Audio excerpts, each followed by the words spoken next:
Pour le support frontal gauche, donc la pièce 6, donc, qui est donc, ici, que j'ai dans la main. Donc on va faire toujours une nouvelle pièce. Donc on va commencer par dessiner cette forme-là, un rectangle. On va prendre plan de face, on va dessiner un rectangle toujours centré. On a ici donc 30 mm de largeur, donc cotation 30 mm. On a là ici donc une hauteur de 100. Voilà. Donc en 3D, ça me donne en isométrique ceci. Donc on va la faire, donc lui donner une épaisseur de 30 mm. Donc je vais faire fonction base bossage extrusion plan milieu de 30 mm. Voilà. Et à la rigueur, je vais déjà faire les arrondis. Donc ici, je clique sur cette arête, je fais congé de 10 mm. Je prends aussi, donc ici avec la molette, voilà, je fais tourner, je viens prendre aussi cette arête-là. Voilà, je valide les congés et je me remets en isométrique. Voilà. Donc là, maintenant, je vais venir dessiner cette partie ici. Donc, je vais me mettre là, normal A. Je vais dessiner donc ce rectangle-là, qui est un carré ou un rectangle, donc ici, qui fait donc 40 sur 40. Pourquoi 40 ici? Parce que là, j'ai 100. Et là, je vois que j'ai 40, donc c'est centré. Donc là, je vais avoir un rectangle de... Alors là, il s'est centré là-bas. Donc ici, donc 100 moins 40, 60. Donc j'ai 30 entre le haut ici et le haut ici. Donc entre là et là, j'ai 30. Voilà.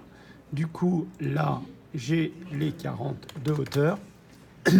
Les 40 là aussi. Voilà.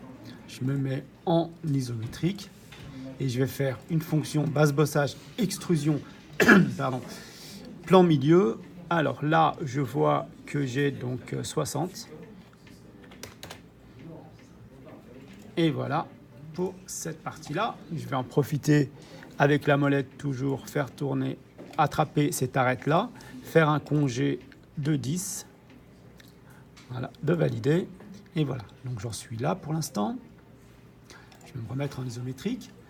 Je vais faire les trous carrés qui sont ici.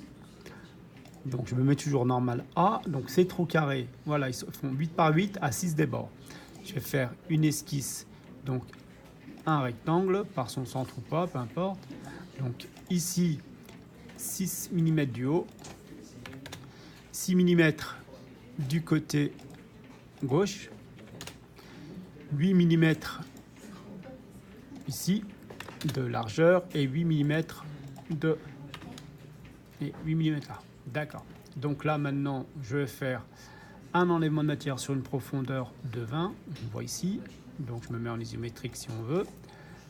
Mettre une fonction enlèvement de matière sur 20 mm. Je valide. Je vais faire une symétrie. Symétrie par rapport au plan de dessus. Voilà. Donc, j'ai les deux trous carrés. Maintenant, je vais faire le trou carré qui est là. Je me mets normal A. Donc ce trou carré, il est coté ici, donc il a 8 des bords et il fait 8 de côté. Donc je peux faire un rectangle par son sommet. Je le mets ici. Je vais mettre 8 mm entre là et là. 8 mm ici. 8 mm de haut. Et 8 mm sa position par rapport à là. Je refais un enlèvement de matière sur 20 mm, toujours, je valide. J'ai mon trou carré et il ne me reste plus qu'à faire un trou carré là. Alors je me mets normal A, donc ce trou carré.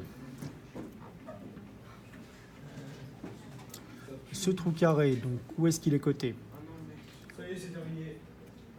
Donc en fait, voilà, donc je vais ici dessiner mon rectangle ou mon carré qui fait 8 par 8.